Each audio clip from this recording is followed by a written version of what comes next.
episode of the Dope Conversations podcast. I am your host and your girl, Kim Bella. I have a special guest with me today, none other than Lamont Frierson, aka DJ Fri. What's going on? What's up, Lamont? Oh man, nothing much. How you doing? Good. You feeling good? I'm blessed. I'm so glad you're here today. Hey, I'm really excited. Thank you for having me. Yeah. Thank you for having me. We always have like these sidebar conversations. And we say we're going to make this happen. So today is the day. It's the day. I'm super excited. So today our conversation is going to be about maintaining addiction.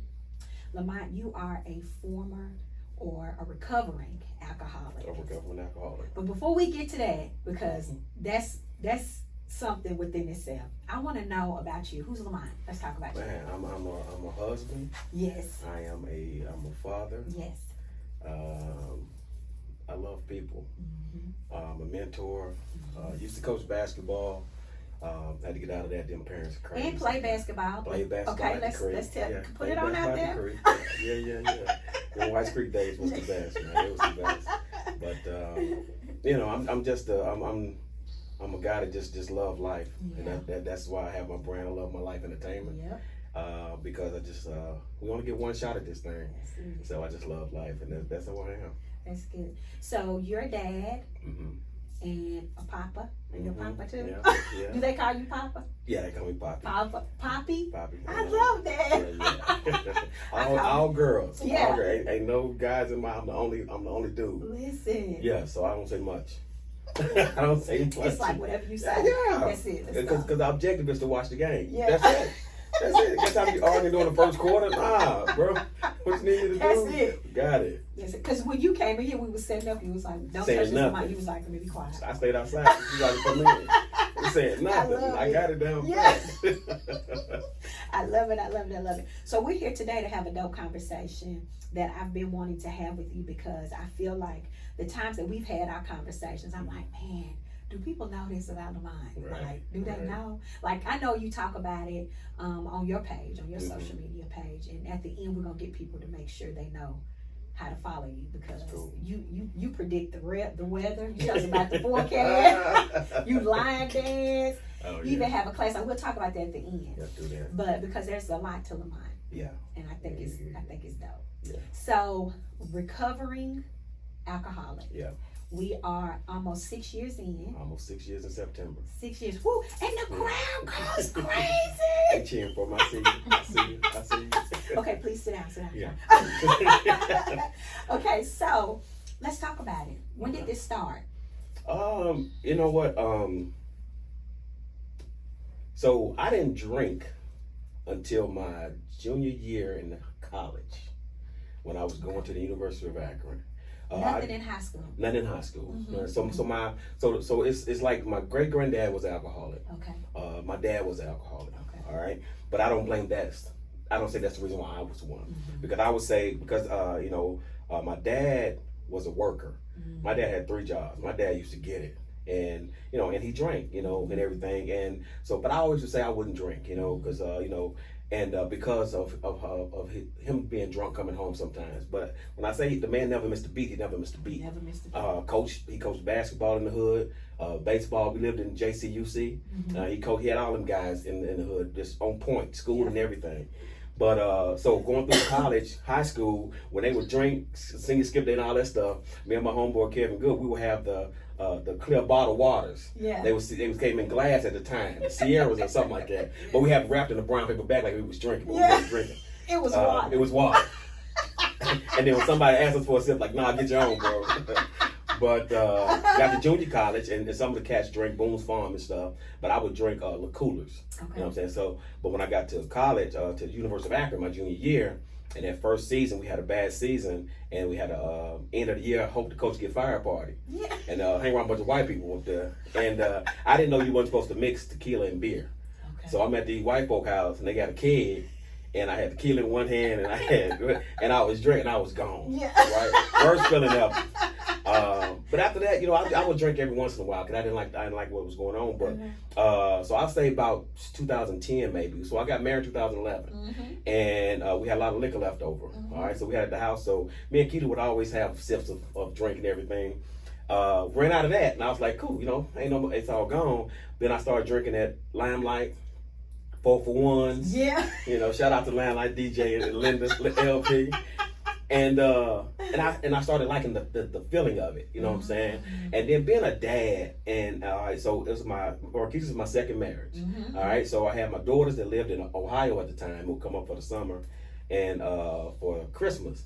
And so juggling that and trying to be a long distance, 8 hours away father, and then me and Keita just started out with our marriage, and we have Tamia, which is her daughter, which is our daughter. We don't want to do the step stuff. Yeah. And so I'm juggling that, sending money there, this and the other. And as a man, we've never taught how to deal with our emotions. Wasn't raised that way. You get hurt, get up. Get up. You crying, what you crying for? Yeah. You get beat up, go back out there till you win. I can't win, bro. The girl keeps beating me up. To maintain that, I realized that drinking was the common point for me. So then I realized I went over to a guy's house, my guy George. He had a get together and everybody over there, and I was like, man, we need to make a liquor run. He's like, nah, he go open his cabinet. He got liquor out in his cabinet. I'm like, you can buy bottles like this? I didn't know. The whole time I lived in Nashville, I've never been to Frugal McDougal. Yeah. I've seen it, but I've never been. Yeah. He said, yeah, man, go Frugal McDougal, man, get you, man. I was like, man, that's cheaper. So I started going to get my Amsterdam pineapple from the liquor store, the big one. Yeah. And so it got to the point to where I would drink every day. I would go to work, but I was so excited about work because when I'm going to get off, I'm drinking. Because you told me it was a liquor store across the street. Across the street. So I worked at Verizon. Now, the first Verizon was out in Franklin, where I worked, and that one was around the corner. Okay. But I knew if I got there before a certain time, I can go and get it and have it in the car. Yeah. I get the ice from the machine on my break. And on the way home, you know, I'm pouring, I'm driving. Now, you know, I'm rolling. On the weekends, I started drinking at 10:30 in the morning. Yeah. So Saturday, I get up early. I couldn't do nothing until 10:30. I don't know why I came up with that rule. Saturdays and Sundays, and my off days. And it became a habit to where that's why. So when Franklin Verizon closed, we moved out to Murfreesboro. So I had to go to Murfreesboro. Now Murfreesboro, that was right across the street. So on my breaks, I would go get 2 little pints, put them in my lunch bag, put stuff on, put them in the refrigerator at work. Really? And then when I didn't drink it though. Yeah. But I was so excited to get off work, baby. Hey, when I got off work, I'm in the car. I got the juice. Fixing your drink and driving home. Yeah, driving home. But I was calling Marquise, calling my wife on the way home. And she would know I was just, she's like, you got your drink. Like, you know it. I don't care where I went. Everywhere I went, I had a drink. I don't care if it was my nieces and nephews' graduation. I don't care if it was, matter of fact, one time, my mom and them was a member of Mount Zion. Yeah. And they used to have that big picnic out at somewhere. I had my cup with me. You was right there. It wasn't church. That was a picnic area. And then look, my mom like, where you going? It was in the car. He said, what it was. But that's what it was. So I enjoyed that. And Marquita, my wife, she would say, after a while, about 2 years, 3 years, and it was clockwork. I would get up on the 4th of July, grill. I'd have my garage open. I'm drinking, cooking all the food, drinking, cooking all the food. When it's time to eat, I'm in there sleep. Company came and left. I'm like, where everybody go? But she had told me one time, she was like, man, I think you got a drinking problem. I was like, man, I ain't got no drinking problem on the bills paid. Yeah. I'm like, I'm going to work. Yeah. Did that aggravate you when she said that? Yeah. But see, and I get into that. That's what us addicts do. Yeah. We don't want nobody telling us that we got a drinking problem. Yeah. And but she would tell me, but she was always there. So she was one of those drinkers. She could have 1 cup and it lasts the whole day. Yeah. So she drank tequila. I didn't like tequila. Yeah. But when I ran out of vodka, you drank tequila. She was like, that's mine. I was like, nah, bro, liquor store closed on Sunday. In fact, I actually celebrated when they started opening liquor stores on Sunday. I was like, look at God. But she would tell me. And so it got to the point to where my body started aching.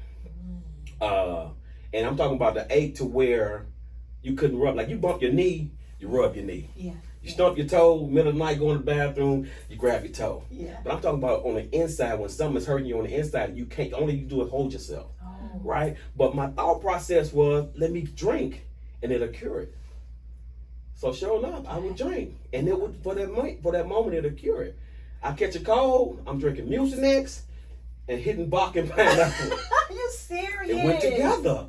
It worked. It took whatever, but it took away momentarily. That's why I had to keep on drinking. Yeah. And so, but that's how it kept going. And I'm talking, well, no matter where we went, I had a cup, or I had to stop at the store. Went to my daughter's sweet 16 party, which they used to live in Ohio, and we setting up, and I was working with their mom and her fiance, and we was getting everything together and stuff. I was like, Keita, we need to get some liquor.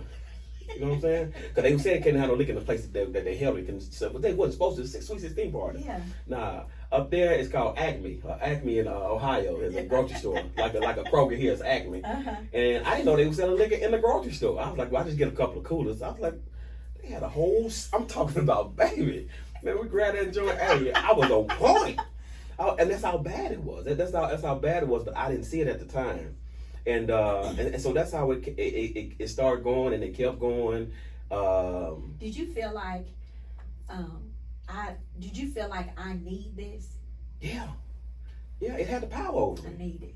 It had the power over me. I could finish up a big well, I don't know if we call them a gallon, whatever the big ones are called, and I would run out, but didn't know I needed some more. Yeah. And I'd be like, Marquita, run up to the liquor store up in Goodlettsville, the one right here in Rimgate. And she'd be like, nah. I'm like, what you mean, no? Yeah. Like, I drive. And she'd be like, no, I'll go get it. Yeah. And I didn't know then it used to piss her off. You know what I'm saying? So I was going to drive up but drunk. You know, I figured, okay, well, nothing but a couple of turns. And yeah, and I knew it was bad when I was afraid to tell her that I was somewhere. Because she would always say, I go line dance in the limelight. And she'd say, don't have too many drinks. If you get drunk, call me. I'm like, cool. You know, when you're sober, you read everything. So go down there, and me and the crew, we used to call it parking lot pimping. We used to have, before we go into the line there, we have something in the car already. Yeah. So we did that. Then we go in, we still patronize the business, but we go and get started out in the parking lot. Yeah. We go in the line there, so we got 4 for 1s, and we were killing it. I get in the car, man, I should be like, oh my God. I mean, I knew it. It's like I knew I was drunk. It ain't like I just got in the car and started. I would sit there and be like, man, I can't call her because she's going to be right. Yeah. She's going to be mad when she's going to pick me up. I got to hear that shit all the way to the house. You don't want to hear it. Don't want to hear it. So I would, I think I told you this story. I would map it out. So from Limelight, if you come out the gate, you park in the parking lot. You go to the left, not the first ramp, but the second ramp. You get on and you go around the curve, and then you coming down. All right, going down. I think that's 24. And you're going to hit Louisville pretty soon. Yeah. Go to 65, and then you can exit. So before I got started, I would map that out in my head. And I would tell myself, you got to go 65. Because you don't know who out here. Stay in your lane. I mean, I'm coaching myself. It's like a little mini-me on my shoulder. And I get started. I'm driving. I'm like, cool. I got to call Marquita because I did it every time. Yeah. I hit her up like, hey, babe, I'm on my way home. She's like, you good? I'm like, yeah, I'm good. Get up there. But when I'm driving, I see 8 lanes. I'm like, oh, snap. What lane am I supposed to be in? Right? So as I'm driving, I'm like, okay. So I closed the eye and I'm like, oh, it's 4. Oh, it's 8. And so I was like, okay. Boom, it's 4.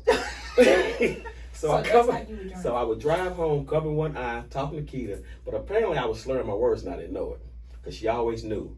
And parking at our house, at our complex, you get out and you walk across the yard, right? And I used to tell myself, all right, you know she's looking out the window. And I would tell myself, so you gotta walk straight.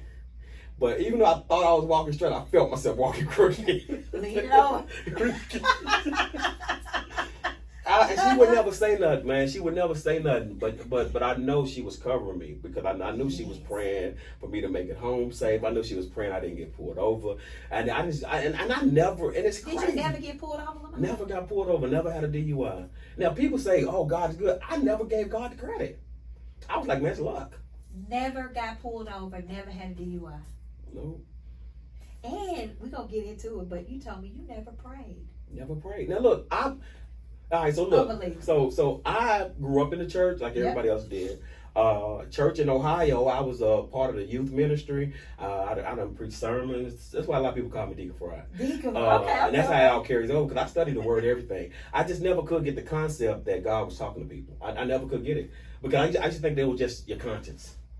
All right, I think it's kind of like people that because your mind you think about stuff, right? You think about stuff. I never made a deal with God like, oh, you help me make it home. I promise you, I won't drink again because I knew I would be lying. Yeah. You know what I'm saying? But I never. I mean, now I used to pray. Don't get me wrong. I used to pray, but I never. You never prayed for. I never understood the power of prayer. I never understood it. I just say to pray, no, God bless my family. But I didn't. You know, just like. I get it. So I never did. And during that time frame, I just didn't. It's like I was just on my own. Not saying I dissed God or nothing like that. But I just didn't pray because I knew I wasn't ready to stop doing what I was doing. All right. So and because the liquor had the power over me, that was my higher power. That was my higher power. But I knew Marquita was praying. But I knew she was praying for me because I made it home. Yeah. I knew she was praying. I didn't have no regs, no falling asleep, no nothing. No nothing.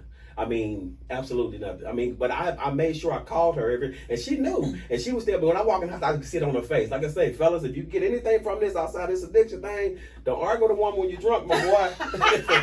Don't argue with a woman when you're drunk, my boy. Yeah. Hey, believe me, everything she's saying is true. Yeah. Just say, okay. Yeah, okay. All right, so let me tell you about this story. So we really got into the habit of praying, right, at night, right? And so we would hold hands and we would pray, right? So one night I go, she go, I go, she go. And I don't know what I was drinking this one night. I came home and I remember it. I told you, because when you start getting sober, we'll talk about this later. When you start getting sober, you remember everything. You said that. You will just be looking at TV and something will pop in your head like, man, I remember, boom, right? Yeah. So I remember we was holding hands, we was praying. I came in from the club. I came in from Limelight, lit. And she was like, and she was mad. I could tell she was mad. And she said, we gotta pray. And I said, man, fine. Is it my turn? She said, yeah. And I don't remember word for word, but I remember saying, supposedly, God is here to protect over us. So, you protecting us, and I'm saying all this stuff like, so they say. Yeah. When we let our hands go, now you know how your bed, before you start making a little money, you have a queen size, but you have a little frame, and with the metal ends, right? So we had that kind of bed with the metal ends, and when we let our hands go, she had stepped to the side, and I remember falling. Boom. Boom. I'm talking about I fell. I'm talking about I didn't even catch myself. I fell so hard. So we live in a duplex, and my daughter Angel her room's downstairs, and she runs upstairs, and Tamia was in the other. She runs out her room, and I jumped up and said, "You pushed me." I didn't push you. Yeah, you fell. She said, "I said, no, she was like, yeah, keep talking bad about God." Yeah, mind you, I missed that metal piece by that much. When I fell, and the metal piece of the bed, that's the frame, I missed it by that much. Mind you, when I say I fell like a tree. I don't even know. Yeah, I climbed up in the bed like. But God said, But that didn't stop me. Still did. Yeah, I still say Keita pushed me. You literally thought Keita pushed you. Yeah, I blame her. Ain't he raggedy? Yeah. But she wasn't. Look, I kept blaming, even though I know she didn't touch me. Yeah. But that's what I failed because I wasn't dogging God. But I was like, man, talking crazy. Look, it was, but that didn't even what stopped me to get help. Yeah, is that the more I kept drinking, the more my body kept hurting. I would DJ events. I was DJing. I started DJing in between this time frame, and I was DJing events. And I was saying, I'm calling myself Love My Life Entertainment, the professional DJ. But I'm showing up with my cup. They say, you need anything to drink? I'm good. I have my cooler. I'm good up there. You had your own. You were ready. Good. And one time, and this is before Keita got the photo booth with it, and I was on the mic and I'm hyping him up and everything, and Keita said, "Baby, you slurring." I said, "Man, what slurring, man? They kicking it. You see them kicking it?" She was like, "Okay." You get angry when people start calling out your. When people who you know are in your corner start calling you out, it makes you angry. It makes you angry because you know they telling the truth. Mm-hmm. That's not you. Is that the addiction talking? That's the addiction. That makes you angry. That's the addiction. The addiction is so powerful because it makes you feel like that you really got control.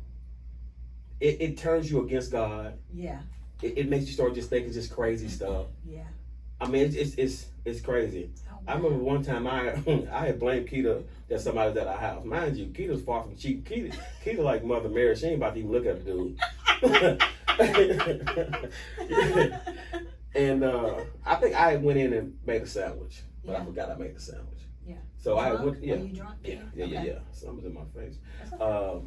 And I went and got a sandwich. That's an addiction. I went and got a sandwich. I made a sandwich and I went to the store. Yeah. I came back and I see the sandwich. I was like, you make the sandwich for somebody? I don't blame this girl for fixing my own. She's like, baby, you fixed your sandwich before you left. You forgot. It's like, yeah. So my mind, I was like, okay, but my mind was like, something ain't right. So it's just like, it plays with you. It makes you push people away. Yep. And it makes you be isolated. And when you isolated, whatever that addiction is your mate. They're your soulmate. Wow. That's your Amsterdam Pineapple was my girlfriend. No matter where I went, she was there. She was there. She was there. No, she was always at a store. She was on sale sometimes. Always up, all you gotta do is always go there. pull up. Yeah. So what made me get help? That's what I was gonna ask you. What was the turning point? Man, I was hurting. My profession, my mind was hurting because when Keita told me I was slurring, I started thinking back, how many events have I done that I was slurring? You know, did my breath smell like liquor? Yeah. I couldn't smell it. Yeah. But then my body started hurting. Like my arm would start hurting for no reason. I'd be like, man, Keita, what? She was like, what? I was like, I don't know. Yeah. So of course I was going to drink to cure. So September 24th, 2018. You remember this? This was a Monday. And that Sunday night, I didn't drink that Sunday night. So I didn't drink on the 24th. The 25th was that Monday. And Keita was like, you want something to drink? I was like, nah. She's like, you okay? I was like, yeah, I'm good. Couldn't sleep. All right. And I get up, and that Monday, now, let me back up for a minute. Multiple times I tried to stop drinking.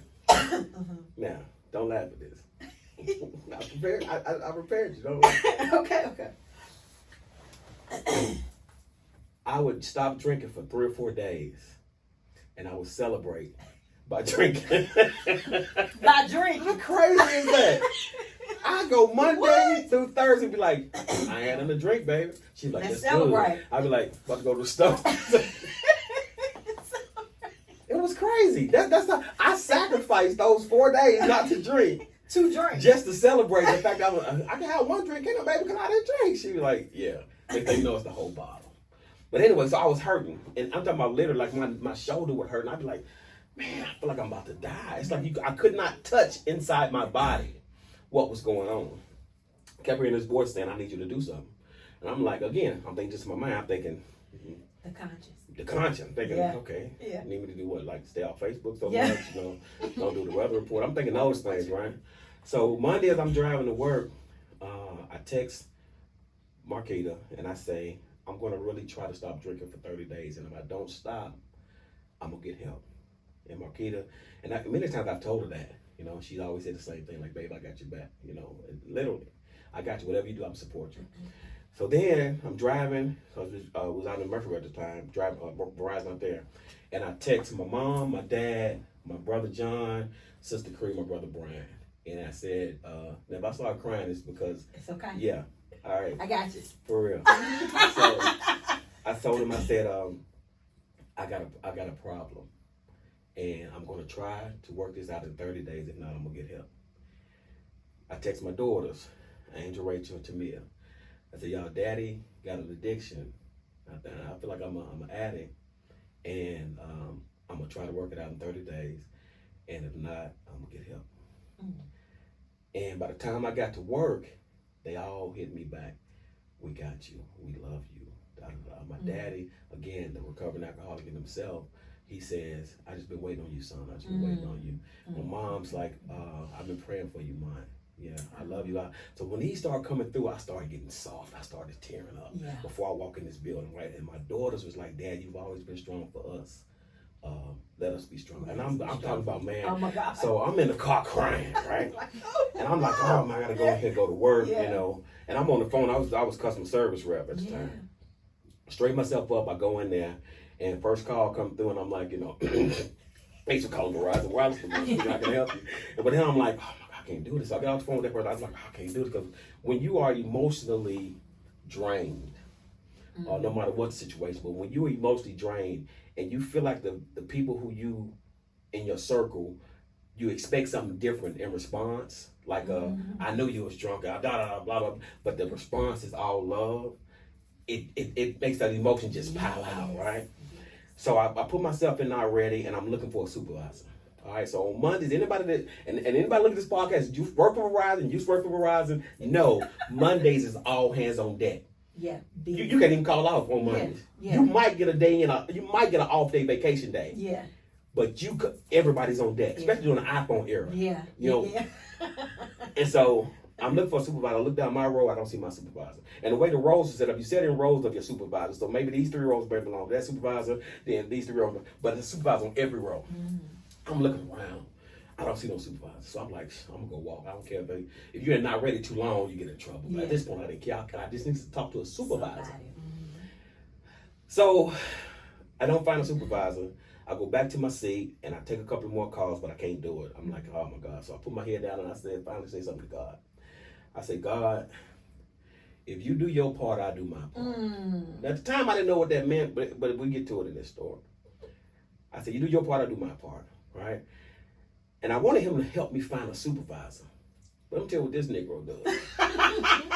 See, I was raised in the church. Oh, grandma used to say, talk to him like he's your friend. Right? Where are you at? What's happening? Yeah. I get up, I go look, and no supervisors around. I'm talking about I walk this building, I walk to customer service, I walk to collection. I just a supervisor. You just needed a supervisor. Mm-hmm. That's it.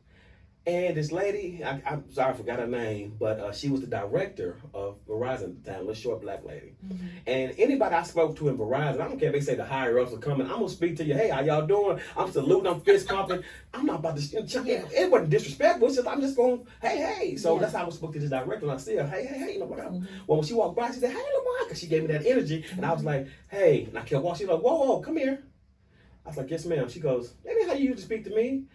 I said, well, I'm looking for a supervisor. She goes, well, what's wrong? I was like, nah, I just need a supervisor. She said, well, they're in the meeting. Come with me. And I'm like she wasted my time now. So we go into her office and she shuts the door and we sit there. And she looked at me and I'm looking at her. Just like this. Yeah. Just like this. And so she goes, I'm ready. And I just busted out crying. And she jumps up and she shuts the blinds like, what's going on, blah, blah, blah, blah. And so I started telling her, I need help. I told her I was drinking a lot. And she said, are you drinking at work? I was like, no, ma'am. I said, I drink after work. She said, you drink before work? I said, no, ma'am. She goes, Lamont, what's going on? So I'm like, I don't know. Yeah. And so I'm talking to her about this stuff and I'm telling her everything. Come to find out, me and her husband got the same birthday. We birthed January 3rd. And she was like, I watched you. I watched you when you were over in Franklin and how you came in and how you motivate people. We need to get you help. We have an EAP program. So she didn't even talk to me like, let's see what this dude's doing to see if he gonna need. Let's listen to his calls. Yeah, I mean, I didn't have no write-ups. No, the only thing I messed up at Verizon that I utilized all my tardies and I use all my vacation. And plus they give you 5 that you can like non-pay. I use everything. That's the only thing I messed up at Verizon. You know what I'm saying? No, I ain't saving nothing. Roll over well. No, give me everything. And so. And so she did that, and I'm talking about it was like, we talked for like an hour and a half. Yeah. She said, I want you to go in that little room over there, I want you to call these 2 numbers to see if you can get you in to a rehab, right, to counseling. So I was like, cool. I go in there and I'm crying, I'm texting Marquita like, I talked to the director. She was like, the director? I was like, yeah, God be tripping. And I called one place, and they said they'd call me back. Then I called another place. And that place answers the phone, and they say, "Well, can you come in for a assessment?" And Bradford Health on Donaldson Pike. And I said, "Yeah, I can come in when." So I get scheduled for that next day, right? So I come in and I tell the lady about the thing. She goes, "Go ahead and go home for the day, and I'll excuse you for the day, and I'll excuse you for your meeting tomorrow. But let me know how it goes, right?" So at this point, I go home. This is Monday. I go home. And Marquita gets out, she gets off work, she comes home, and I'm just crying. I'm like, now I gotta expose myself to some people, right? And so, that next day, I go to Bradford Health, and I go and sign in and everything. And this lady, don't know her name, forgot her name, I think it could be Cynthia, but she had this white lady with a lot of blue hair and all these colorful hair and all that stuff. And she put me in this room and we take this assessment, like this and that. I'm being honest with this assessment too. This, and this. She goes out. So is that like, answer questions like how many drinks do you have a day, Yes. stuff like that? Okay. How often do you drink? How many days a week do you drink? Okay. What do you drink? Have you ever went a day without drinking? How did it make you feel? Okay. So I'm being honest with this thing because I'm just like, just be honest with it because you want some help, right? And she goes out, she comes back in, she says, okay, so with this assessment, we need to put you into a 28-day rehab, inpatient. Oh. I'm like, yeah, no, I can't do that. I said, I'm a DJ, and I got events. That specific event I had was the JCUC event they have every year in the big field when all the old people, old school come back. Dave Watson booked me for that roll. All my dudes, Tim Wilson. Like, I can't miss that. Can't miss that. They're my people. I grew up with them, you know. Yeah. And she was like, I said, well, let me ask you this: can I go them days and then on Friday I get out and she's like, no. 28 days is straight. I was like, nah, I can't do that. She walks out. She comes back in. She says, okay, well, we got a 7-day. Now, mind you, this was Tuesday. Yeah. 7 days goes fast. That Saturday is my event. Yeah. I said, I can do 3 days. She closed her book up and she said, look, Are you ready? you came, no, she didn't say when you ready. She said, you came to see us. We didn't ask you to come here. So let me know what you want to do. And she walked out the room. I looked out and said, this is it. I'm looking down the hall. Yeah, like. I'm like, what? I go back in the room. I'm like, Keita, this chick talking about. Right before I hit send, the voice came and said, I did my part. I promise you. Never have I ever had a conversation with God. At this point, I would pray. Yeah. Never had a conversation. He said, I did my part. And it made me think about when I was at my desk, said, you do your part, I do my part. Yeah. And I'm like, oh. So I text Marquita, I erased all that dog shit. I said, hey, I'm gonna have to go to this 7-day detox. I'll give you information in a little bit. I text Day, hey man, something came up, it's an emergency. My bad, bro. Hey, I hope you can find out the DJ. Because at that point, I didn't have him give me a deposit because it was family. It was my people. And I said, he hit me back like, man, what's going on, Fri? I was like, hey, I'll tell you later. I can't do it, man. Get somebody else. He's like, thanks for letting me know. We'll go. I said, cool. The lady came back in and said, did you make up your mind? I said, what's the 7-day detox? Got to assist of. I'm thinking I got to just go back in one of their rooms. She says, okay, here's the paper. Here's what you can't bring. Here's what you can bring. You got to be in Pulaski, Tennessee at 2.5 hours. I was like, Pulaski, where the Klan used to be? You heard about Pulaski, Tennessee. You was like, She was like, because it took an hour and a half to get there. So she gave me, she had 2 hours, because she gave me 30 minutes to go home, pack, and get on the road, because I was driving. Now, if I wasn't driving, I wouldn't even been able to go home and get nothing. Because they have a van that would have took me down there. Yeah. I said, no, I can drive down there. So she gave me everything, do's and don'ts. And I'm like, okay, cool. I said, so I had to go home. And if I wasn't down there, and by the time that they have scheduled, they shut it down and be like, no. Right? And so I'm call Keita, I get the paperwork, and I call Keita, like, meet me at the house. She's like, what's wrong? I said, meet me at the house. I'm crying. I'm literally crying because now I feel like I made a deal with God. The person who I ain't never talked, I know he was real. I know he is who he is, but I made a deal with this man. And he said, I done my part. So he didn't take me to a supervisor, he took me to a director. The next couple of days, he gave me to a lady who said, I give you 2 options. And I was about to turn them both down. Which means I feel like I would have reneged on my promise with him. Yes. You know what I'm saying? We make a deal with the devil every day. Yeah. Not all the time, but you know, we make a deal. They say don't make a deal with the devil. Yeah. Ain't no good. So I get home, and Keita there, I mean, I'm balling. I'm talking about, man, I feel like I'm about to go to lockup. You know, letting it out. Oh, I feel like I'm about to go to lockup. Yeah. And I get all the stuff ready, talk to the girls, all this stuff. I'm driving down there, and I put on Facebook, sometimes you got to do what you got to do to save yourself. And I logged off Facebook. Because on the paper it said you can't be on Facebook. You can't use your cell phone. There's no computers in this place. I ain't been there. Yeah, I'm driving. Yeah. It says that you get 1 5-minute phone call a day. I think I was really going to lockup. Yeah. So I drive to Pulaski, and where it used to be Pulaski Hospital, or something like that, but it's closed down now from what I've been told. But when you drive them, get off the main street, you go around these roads. It's like 3 miles of this. Yeah. I said, oh, they about to kill a nigga. They about to get ready to let me have it. And you going in the boondocks, yeah. But then I get out of the space, I see this. I said, okay, cool. I go in there, and they sign me in. They say I made it in well enough time. Had me sit down, so I'm sitting there, and I've left my phone in the car. I turned my phone off, put it in the car, all this stuff. Dog, they strip search you because you got to understand. People come in here, they come in alcoholics. They got pill poppers. They got cocaine addicts. They got all kind of addicts. So they want to make sure you ain't bringing nothing in. So they all your clothes. They going through your pockets and what you bring. They make you take your clothes off. They put you on one of those little gowns with the butt out and all that stuff. The guys he rub you down to make sure you ain't got nothing. Were you crying then too? Nah, I had to man up at that point. Yeah. I didn't know what the next step was.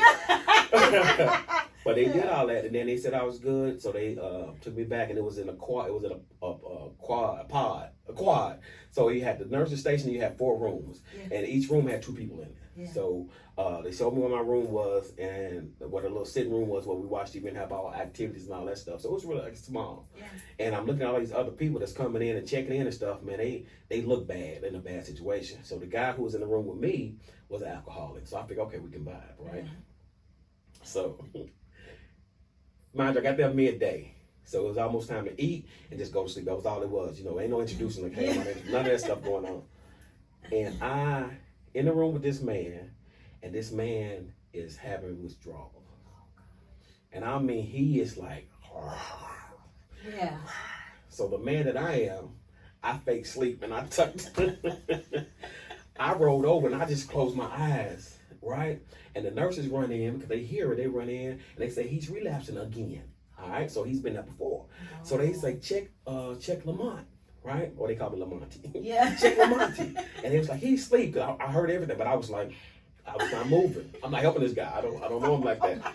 He might bite me or something like that. But I'm sitting there, and then they get him out and they take him out wherever they took him, and then it gets quiet. I don't hear nothing outside the door, nothing. And I look around, and I was like, I start crying again. Yeah. The voice said, now that I have your attention. What? I'm serious. The voice said, now that I have your attention. Said I was so busy that I couldn't hear nothing that he was telling me. Oh my gosh. He said, I told you I needed you to do one thing and I will give you a lot of things. Oh. He said, you cannot be a professional and you're showing up everywhere drinking. So I had to bring you all the way to Pulaski, where you can't post nothing, where you don't know these people. Yeah. And I put you in a room with a guy to show you where you could be. I was just getting ready to say that. Oh my God.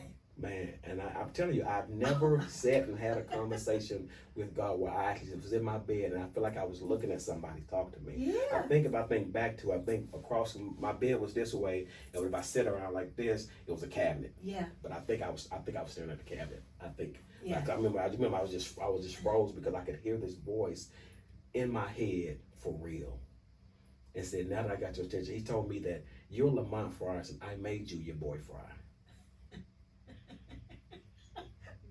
And what I took from that was all the people that follow me. Oh my God. The young boys that I coach and I motivate. Yeah. Their parents that I still have friendships with. All this stuff. When I go line dance, when I do comedy, I've done poetry, I've done all these different avenues. He made me that. I can take it from you. But I need you to be with a sober mind when you do these things. He didn't promise me I was going to be rich. Yeah. He didn't promise me that I wasn't going to have no trials and tribulations, none of that. He just said, I need you to stop that. Because people look at you. I used to go talk to Whites Creek basketball when Coach Battle was there. Have my cup. Your cup. Tell these boys to act right. Here I am drinking as a motivational speech. And when I was there for 5 days. So when he finished talking to me and told me everything I needed to know, the last thing he said was, ain't nothing wrong with you. You all right. I went to sleep. Wow. Anybody that's been in detox, anything like that, they come in there every 2 minutes and check your blood pressure, your pulse, and all this stuff. They was disturbing my sleep. Yeah.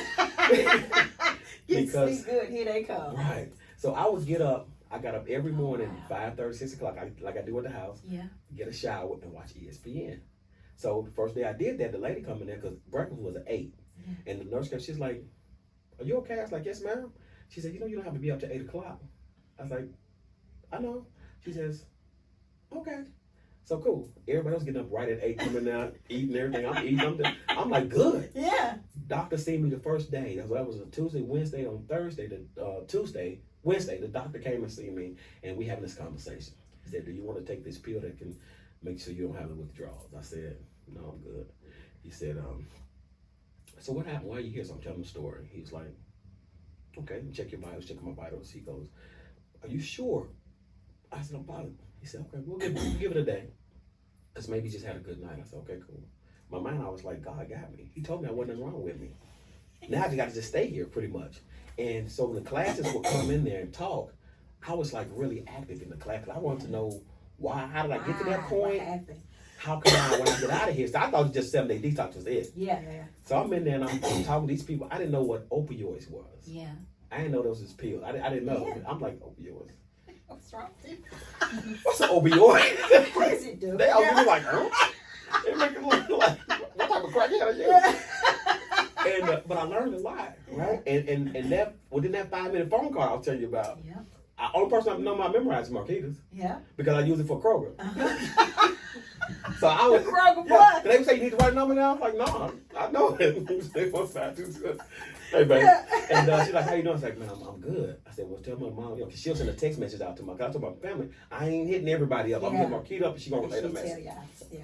And she was sending it out to everybody. So when I called her the following day, she said, everybody keep asking, like, is that all he said? Is he good? Are you sure? They said, yeah. And she was like, yeah. She said she hit back like, he good. Yeah. And so on that, come to find out, so I was doing so good because the doctor came in again, and he goes, I really don't think you belong here. He said, we ran your blood, your history. Yeah. It was like, everything is good with you. And you haven't had no withdrawal, and you ain't took none of the pills that we offer or the shots that we offer you. Because some people had to get those, because they had withdrawal, it's deadly when you withdraw. And so that Thursday night, they let me go. I actually still could have made the event. You wasn't even there 7 days.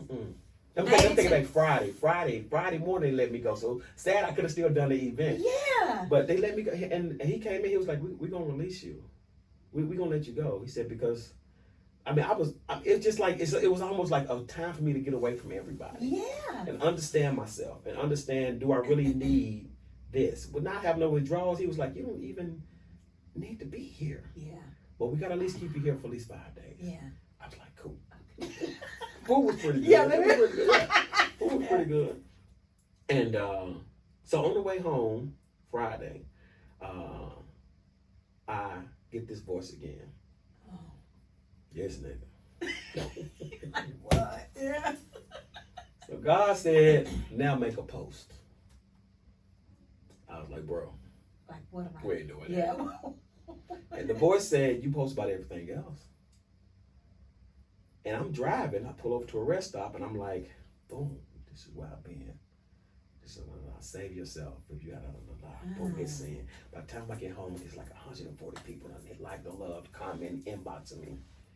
Everything. Oh my gosh. And then I'm like, then he was like, the voice, my dude. He was like, now it's time to get to work. So, but then I had to go to outpatient, which is 5 days a week. It was 8 o'clock to 4:30 at the classes. You have an hour break and all that stuff, and I had to do that. So I still wasn't back to work at Verizon. And so the more I went, the more I learned. The more I learned, the more I became really one of the teachers in the class. Because people who are counselors in addiction, they go to school to read the book, to be a counselor. Very few of them were addicts. So addicts, again, we get offended when people start to try to correct us.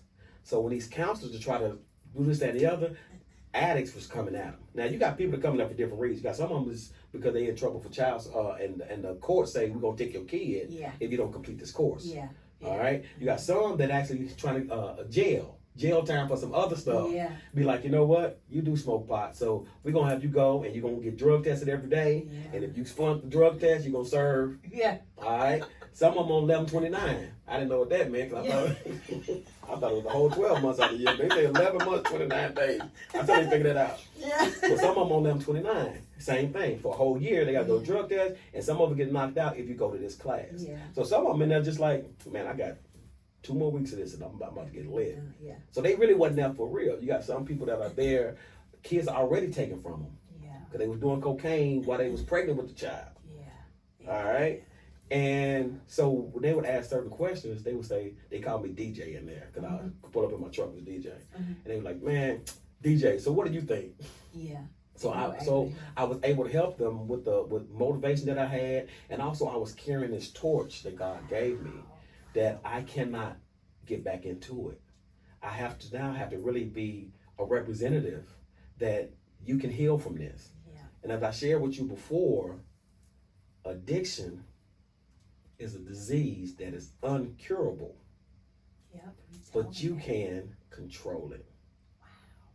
You can control it. You can control it. It's a choice. It's a choice. Because today, like I said, I'm close to 6 years. Yeah. All I got to do is go to the liquor store and drink, and then it's gone away. Yeah. So, and then I may get to start liking it again, and now the disease is back with me. Yeah. But you're choosing not to do that. I'm choosing not to do it. I'm choosing not to Is do it it. hard, like, for addicts? Because, like, sometimes I feel like we have the answers as a non-addict. Like, how hard is it? Stop going around them. Quit going over there.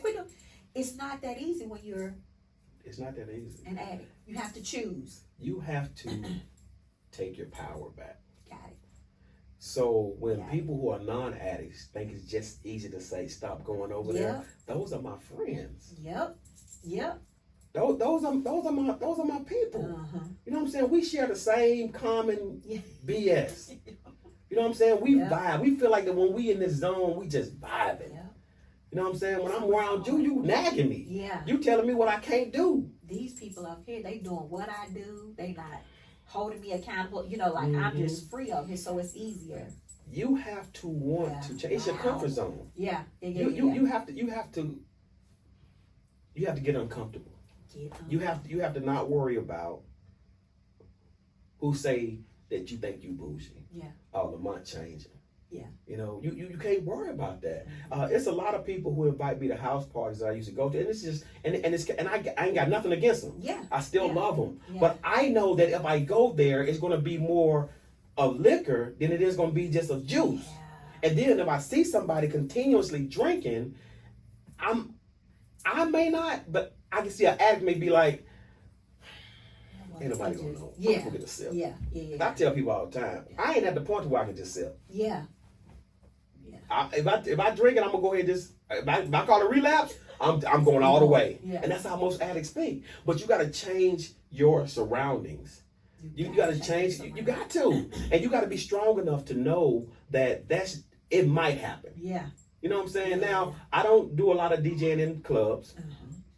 I've been to Panopies. I go there for the second, but I go straight. And Poncita, I already know. You get the water? Yeah, get them grab the water. You know what I'm saying? But I already know. When I go DJ now, I have my own water, I have my own stuff. Most people who I DJ events for know I don't drink. And they might slip and be like, Lamont, you want something to drink? I'm like, I don't drink. Oh, I'm so sorry. I'm like, no, you're good. It's okay. You know what I'm saying? Because it's common when you're at a party, you ask people, you want something to drink? You want something? It's common. Yeah. So I don't get offended by it because I know I got the power now. So to the addict or to the person that may feel like they're not an addict, but they know something is going on, what's the first step? Admit it. It's okay. Admit it. It's okay. Look. Yeah. You remember when we was younger? Yeah. Maybe your kids may not know this. this commercial don't come on no more. Yeah. My kids don't know this. When the folks used to have a candle and they say, boom, I'm Lamont and I'm an alcoholic. Yep. And you have a whole lot of people sitting there. I used to be like, oh, I'll never be on that. But here's the thing. I am a gratefully recovering alcoholic. Yeah. Can't nobody do nothing to me. What they gonna do? Not let me in Sam's Club? Yeah. What they gonna do? But because at the end of the day, when you hurt yourself, you're really hurting a whole lot of other people. Yeah. All right, you're hurting a whole lot of people. So say if I would have drunk, when I was driving drunk, I would have hit somebody, right? So I hit them, and that person dies. I go to jail. So now Marquita's hurt, my daughters are hurt, their family lost a loved one to a drunk drive. I don't know when I'm gonna get out. Yeah. You know what I'm saying? You hurting a whole lot of people. My mom will probably be sick to her stomach. You know, so you hurt a whole lot of people, but it starts with yourself. We are so caught up in the social media aspect of life to where we care what people think about us. Yep. I don't. Yeah. I no more. I don't. Yeah. Everybody's not gonna like me. So as an addict, you have to say, okay, it's not embarrassing. It's not embarrassing that I'm an alcoholic. Yeah. It's not embarrassing that I say I'm a recovering alcoholic. Yeah. The embarrassment would have been me talking all this mighty stuff, how good I am, and Deacon Fry going to praise and worship, and then I get caught with the DUI, Yeah. and now I'm on Scoop Nashville. That's embarrassing. Yeah. That's embarrassing. I think God always had a plan for you, and I think He covered you and protected you in order for you to go through it. I need to put you in a quiet place. I need you to hear me. I want to show you how it could be. Look over there. That's how you could be, right? But I'm showing you this, and if you make a promise, like you said, I'm gonna make a bet. I'm not gonna do this. I'm gonna cover you. I'm gonna see to it that you're gonna always be okay. I always say, God, Yeah. it's from that. Yeah. I now look back at a whole lot of things, Yeah. and I say that God will open the door. We have to walk through it. We have to walk through it. We have to walk through it. You know, sometimes people say, oh man, I went for this job. I didn't think I'm going to get it, but God. Yeah. God probably set up the interview. Yeah. You went in and done it. You went in. You know what I'm saying? What do you think? If somebody asks you a question in an interview, like, oh, ask God. He got all the answers. Would you say when you hear that voice, listen? Yeah. It's not your Especially when you It's not are your in conscience. addiction, and when you're in that level of addiction, you Yeah. have to hear, and we hear it all the time. Yeah. I heard it Yeah. throughout. I heard it throughout. You know what I'm saying? And but you have to pay attention to it if you want to get better. Yeah. Don't start asking for help just so people can have sympathy for you. Yeah. Because at the end of the day, you got to carry that. You got to carry that load. Yeah. You know what I'm saying? You got to carry that. I had to carry that. I had to carry the responsibility of everything that went through it, and went through it. And I had to actually, like I said, you start remembering stuff, right? Yeah. So one of the steps in AA meetings is that you have to go and ask for forgiveness. And people are like, well, I don't know who I. Yes, you do. Yeah. You know. You do. Yeah. It's time. All right. So an example is one day Jerry Davis had a surprise party for his wife Carolyn, and had it out at I forgot who house they had it out, one of these big old fancy houses. And one of the dudes that was there, he was married to a white woman. I used to always pick with Jerry and his wife about them being white. You know, they light skinned. Right, and so we waiting for Carolyn to come. We all chilling, this and the other. A lot of us out there. Everybody knew everybody, and I'm sitting by the guy's wife, right? And I know her, and I know how I was gonna say their name. And I'm like, man, they ain't here yet. And she goes, who? I was like, Carolyn. She always late. Man, I can't stand white people, right? Yeah. Mind you, she's white. Yeah. But I was talking about Carolyn. But I'm talking to this white woman about she's white, and I kept saying it the whole time. And as the night went on. And gave her a hug, gave all them hugs and left and everything. So as I became sober, that came back to my mind. And I was like, I can't believe I did that. So when I seen him, I said, man, listen, it was like 2 years after the fact. I said, man, listen, remember that time we went out to Jerry? He was like, I said, yeah. I said, man, listen. I said, I need to talk to your wife, blah, blah, blah. I told him, he's like, man, if you said it, you probably you was tripping. But it didn't sit right with me. So a year from that, I seen them together. And she came to us like, oh my, and she hugged me but I'm like, I gotta tell her. And so I was like, listen, do you remember? And she was like, so I remember the part. I said, you remember I kept saying, like, I hate white people. I was talking about her. She goes, I don't remember. But I did. And I said, well, listen, I did that. And I wanted to just apologize for doing it. She goes, okay, I don't even. So a lot of them, they don't, but you will start to remember. And the way that people relapse, alcohol and drugs is our comforter, or was our comforter. So when stuff started getting hard and stuff started getting complacent in our life, and we don't know which direction to go, sometimes we'll run back to our comfort zone. Wow. All right. If I don't want to think about bills and think about stress and this, that, and the other, I would drink back in the past. So now I had to find something different, which is my music, which is line dancing, which is cracking jokes, which is the weather report from the hood. It's all these things you have to do. So to maintain your sobriety, you have to find a replacement other than the comfort zone. Got it. How dope was this conversation? Yeah, listen. We gotta bring you back. Hey, I love to come back. I love to come back. Lamont, if there is somebody who needs somebody to talk to say, I think I need help, how can they get in touch with you? You can Facebook Lamont Frierson, LamonteO Frierson. Yeah. You can inbox me. You can hit me up. You can call me 615-975-9440. Yeah. I mean, I answer because I don't know your number, but Leave them a message. send me a text message. Send me a text message. I'll be like, I don't know this person. But no, just inbox because I can't walk you through the process, but I can tell you where you can go, and I can just give you support. And if you tell me, I can kind of encourage you. Yes. All right, I can encourage you because it's don't destroy yourself. Yeah. Don't destroy yourself. Oh my gosh. Was this not dope? Super duper dope. Listen, don't feel alone in addiction. You are not alone in addiction, whatever the addiction is. Find your person, find somebody. He found his director at his job and admitted. I think the first step you said was admit it. Dope. Admit it. This was dope. Thank you all for listening and tuning in. Lamont, 30 seconds. What's some dope advice you can give somebody? Hey, be true to yourself. Be true. Be true to yourself. And if people judge you, let that be on them. Yes. Know who you are. If you need help, get the help that you need to live another day. Oh, I love it. Thank you for listening and tuning in. I love you big.